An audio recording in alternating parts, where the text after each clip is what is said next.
Hey, what's up guys? My name is Josh. Now, when it comes to audio gaming simplicity, I don't think it gets any more convenient or simple than something like this, which is a USB wireless interface for that headphone right there, which is the Logitech G Pro X. Now, these systems are extremely convenient, but the truth of them is that they don't sound all that good. Not for the wireless tech that's in this, specifically this one is the Lightspeed wireless, but it more has to do with the decoding capabilities and the amplification capabilities of the actual wireless headphone itself, which generally speaking, with a few exceptions, just doesn't sound all that good. So if you are considering a system like that, I might urge you to spend a little bit more and get something that is going to sound a lot better, because it actually does have an impact for gaming.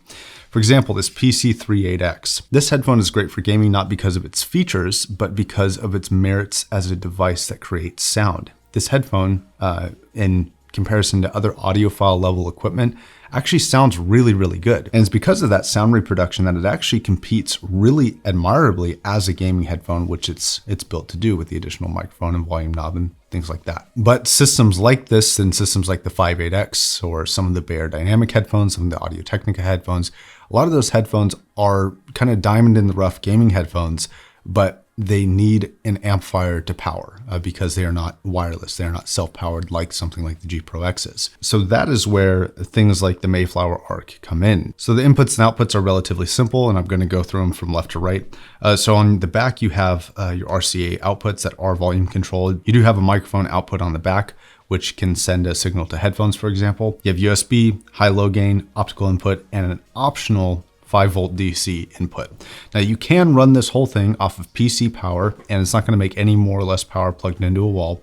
It outputs about 1 watt into 32 ohms, and that's about the max you're going to get with it. Then on the front, you have a DSP switch, which is basically just bass boost.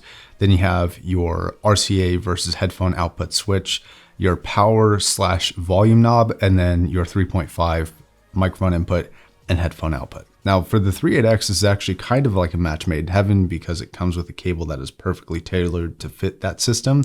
And it also has the correct amount of power, etc., etc. It's a really, really good pairing, but as an overall system, it is kind of getting up there in price. Okay, so because this product fits so many roles, it's actually a little bit difficult to talk about. So I want to break it down in a couple of those categories. The first and easiest one to tackle is the breaking it up into different pieces. And what I mean by that is like, how does it compare as a DAC? How does it compare as an amplifier? And how does it compare as an audio interface? And the simple truth to this device is that if you want to split those up and buy separate pieces, like if you want to buy a dedicated amplifier and a dedicated DAC and a dedicated microphone, I think you can actually do better in all categories if you're buying them individually. But then again, you lose a little bit of that convenience, but arguably it is better. For example, this device is $260. You can get 3 times the power and cleaner with the shit heresy for $100. Now, in some ways that is unfair because it does offer substantially more use cases than the heresy, and you also need to buy a DAC, and you would also need to buy a microphone, and all that will add up in price to something approximating this if you're getting decent units for both a DAC and a microphone. But again, how much are you willing to pay for convenience? Now, the sound quality, which is actually most important for a system like this, is actually fairly decent. And I don't really have any strong complaints as long as you're playing within what I would consider the mid-range of the power band of headphones. So if you're going with really efficient IEMs, you're going to be picking up on some amplifier noise. If you're going with really inefficient things like planars or really, really high impedance headphones, this is not, in my opinion, the best, and you don't have a lot of headroom for a lot of those headphones. And in certain cases, you can't even power some of those headphones because 1 watt is enough for most headphones, but not all. So if you have what I would consider to be a mid-range headphone, something like a 6XX or a Beyerdynamic headphone, for the majority of them at least, maybe not the T1, but like anything below that, this is going to be able to power just fine. And you're going to get great results off of a system like this. Now, the sound characteristics, it's not particularly fast like something like a THX amp will be. It doesn't have that super sparkly sound to it, but it also doesn't sound dull or unrefined or under-detailed. The bass response without the DSP is actually fairly confident. And overall for sound quality, like I said, I actually find this to be a very okay device. I think it could use a little bit more power, a little bit nicer specs would be nice, but as an overall device, I don't find it terrible, especially considering that you can power all of it off of USB. Now, when it comes to something more demanding and more revealing, like a BIS and a Phi, you're pretty much maxing out this amplifier and you're getting medium loud performance out of it.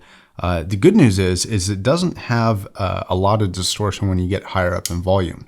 So that was something that the Shit Hell, which is a competitor of this, did have, was if it had a little bit more power, but as soon as you started really ramping it up, it would kind of get kind of nasty with you.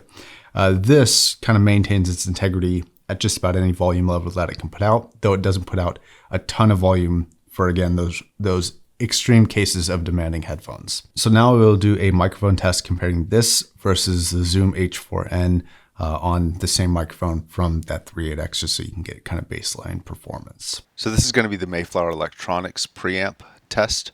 This is just going USB straight to the Audacity on my computer. I think it sounds pretty all right, to be honest with you. It's not broadcast quality or anything like that. It's not going to replace a shotgun mic. And I think it's passable as an audio interface, but it's not a professional audio interface, if that makes any sense. Then this is going to be the Zoom H4n, which is sort of getting into the line of like low tier professional grade equipment. It's actually more typically built for things like this, like an XLR microphone. So this isn't going to be its forte, but it's just a point of reference against something that a lot of people are familiar with. So between the two, you definitely get to see that the microphone, creates a lot of the differences in sound quality. I did notice a couple things I want to talk about, some off-topic things that I just found in this specific video in this testing. So the Zoom sounds bassier. But it also, in a weird way, sounds more nasally. And what I'm actually not sure about is whether or not it's actually picking up the properties of the microphone better or worse than the Mayflower. The Mayflower to me does sound a little bit thinner, but getting away from that nasally sound that this creates, which my voice does not have, is kind of a big deal in my opinion. I don't really care for the sound quality of this on the Zoom.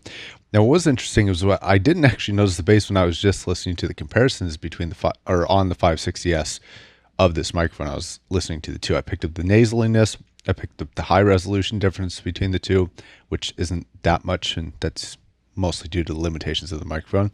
But the bass didn't come in until I actually heard it on the PC 3.8X, sorry. And you were able to tell the bass difference between that and this. And currently you're listening to the Zoom just because it's easier to interface with the camera for this scene. Okay, so my long-winded conclusion, I actually have a fair bit of thoughts on this device. On one hand, it's very convenient. One cable and you got power, you've got audio output and audio input, and it's just a simple, clean interface.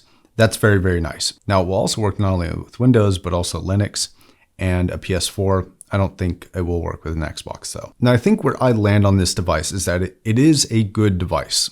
It is, but it doesn't have any one area that blows me away as being particularly magical or great that I think justifies the price tag. And what I mean by this is like, it'd be awesome if this could have a lot of power to really compete with, $200 to $300 amplifiers in today's market. And it could even sacrifice a little bit on the measurements, but maybe have the power to keep up with them. For example, you can get a Schiit Magnus for $200, which is like 5 watts of balance power, way more. It also measures cleaner according to the measurements that I've seen. So when you compare against a system like that, if you're just in it for the sound quality, this amp becomes completely irrelevant, which is a bit disappointing. And it's the same for like a dedicated audio interface. For $200, you can get a really good microphone interface. That being said, it's also a little unfair for me to judge that because this isn't just either of those options. It is all of those options. So you kind of have to compare it against other competing products that do about the same thing. Now, I think the biggest hurdle for me to jump personally onto really, really recommending this is the competition that does the same stuff. So things like the Shit Hell is going to be a big competitor to this. It does about the same thing. There are a couple features that this has that the Shit Hell doesn't have, like bass boost, for example, but you can achieve that with EQ. But if you're running a PS4, I don't think that's a system that you can implement without a device like this. And this is just powered off of one cable rather than the two that you need for both signal and power of the Shit Hell. But I don't think that those are big enough features to justify the price difference. I would really, really like to see this around $200, maybe $225 maximum. But at the $260 that they're asking for, I just think it's a little bit too expensive, even though it's a really great, really solid product. All right, guys, I think that's going to wrap it up for the Mayflower Mark II review for me. Until the next video, my name is Josh, signing off.